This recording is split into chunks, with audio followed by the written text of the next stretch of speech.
Okay, we're doing 6-7 proportions and equations. So you want to set up your Cornell notes. Your title is going to be right here. Proportions and equations. That's what you write for your title. And then for the date, you're going to put 12, and then what's Monday? The 9th, 12, 9, 13. That will be the date.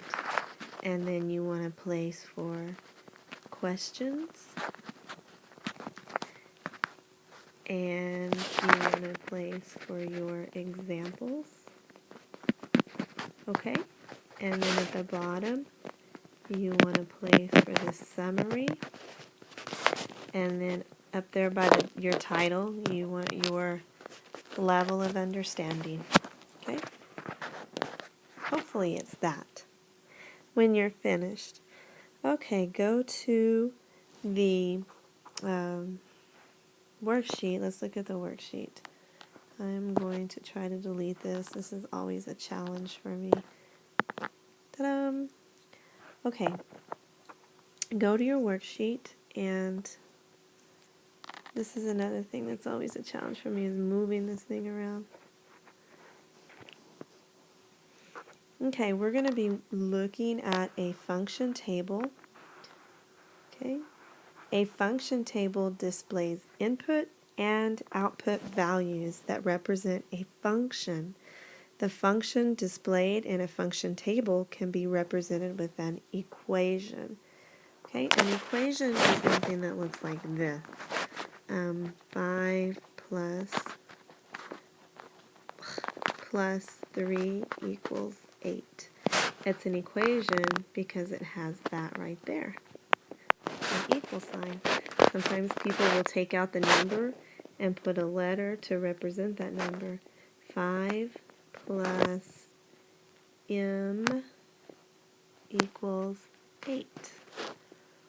Okay, that is still an equation. Why? Because it has an equal sign. Okay, because it has an equal sign, it is an equation. Right? The other kind of math problem that we have is an expression. Expression is written like that. An expression looks like, let's say, just 5 plus m. What's missing? Well, there's no equal sign in this math problem. It's just 5 plus m. And that is an expression. Why don't you pause the video and put these examples in your notes?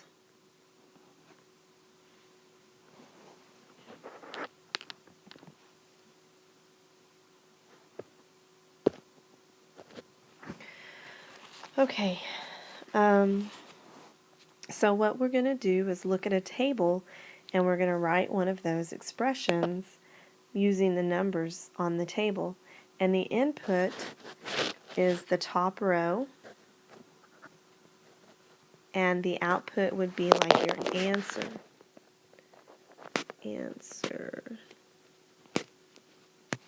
Okay, that's like your answer. What are you doing to the input? The top row, x, is what they're giving these numbers. They're calling these numbers x at the top. What are they doing to them to get your answer, or the output? And notice that the title of this is Proportions and Equations. If you cross multiply any two ratios on this table, they'll equal, you'll get the same cross products. 10 times 4 is 40. 20 times 2 is 40. Okay, so these are all proportional. Okay, so let's look at our examples down here. Okay, number 1, I want you to draw this table. Draw it on your notes. Don't make it too big because you're going to need to draw one for number 2 also. Okay, so copy down the table. Okay, what are you doing to the input to equal the output? What happens from to the top to get the bottom? Can you tell? It looks like we're adding 1. 1 plus 1 is 2. Is that true all the way across? No, because 2 plus 1 is 3, not 4. So what else is happening here? We are taking the input, these numbers, all of them, times 2 to equal the output. So let's write an equation to represent that. X times 2 equals any number in the y. Okay, now this is awkward. This is very awkward. So instead of using the x for your time symbol, let's use a dot. Like that. X times 2 equals y. Or if you want to make it look really mathematical, you would put the 2 first, and then an x for the input equals y. Okay. And if you have 2x equals y, that's pretty mathematical. Another way you can see it is y equals 2x. Okay, let's move it over and look at number 2. Copy down the table for number 2. Pause the video and copy it down. Okay, what are you doing to the input x to equal the output? What is happening to x to equal y?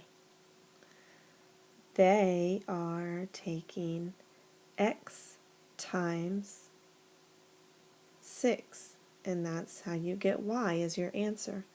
Okay, there's one way we can write it, but let's go ahead and write it mathematically. Even more like how you're going to see it in high school and college. Y equals 6x. That means 6 times whatever x is. Okay, let's look at the problems.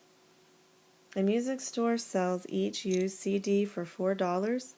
Make a table to show the relationship between the number of used CDs purchased and the total cost. They put the C here to represent the number of used CDs that they bought, and they're using T to represent the total cost. So here's your table.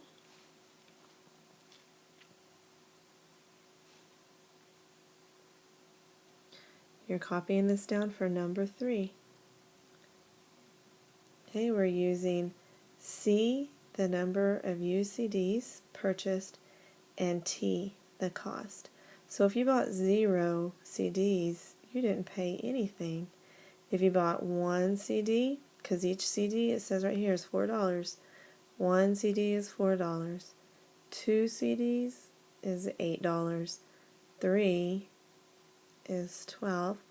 I feel like I am drawing train tracks, and that's exactly what I'm doing. This is like train tracks. Okay. Then it says, write an equation to find T, the total cost in dollars for buying C used CDs. They put this number here as a letter because we don't know how many used CDs they're going to buy. So we're going to say the total cost is going to equal however many CDs you buy times $4. Okay? Or you can say T equals 4C. If you want to make it look like high school in 8th grade, algebra. Write it like this. This is how you're going to see it later anyway. And the final question, how much will it cost to buy 5 used CDs? Well, it's going to be 4 times 5, the number of CDs. What is 4 times 5? $20. Okay, you guys, I kept this video at 10 minutes and 30 seconds.